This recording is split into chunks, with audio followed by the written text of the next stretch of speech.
Aparıcı Xoşqədəm Hidayət qızı anası Ofeliya Baxşəliyevanın vəfatından sonra ilk dəfə efirə çıxıb. Aparıcı bugün Səni Axtaran proqramında izləyiciləri salamlayıb. O anası haqqında danışaraq qəhərlənib və göz yaşlarına hakim ola bilməyib. Salamlayıram hər kəsi. Bugün anam məni izləmir. İlk dəfədir ki, onsuz efirə çıxıram. Əməliyyatdan sonra belə televizoru açıb ekranda mənə dua edirdi. Əsəbləşəndə Allahdan mənə səbir diləyirdi. Lazım gələndə tənqid edirdi. 15 il sonra verilişə tək çıxdım. Qanatları qırıq. Yoldu qanatlarıma.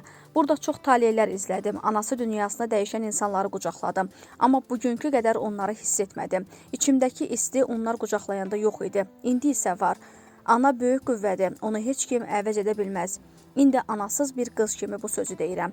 Qeyd edək ki, Xoşqədəm bir müddət əvvəl verilişində həm atasında, həm də anasında xərçəng xəstəliyi aşkarlandığını, atasının Türkiyədə ağır əməliyyat keçirdiyini bildirmişdi.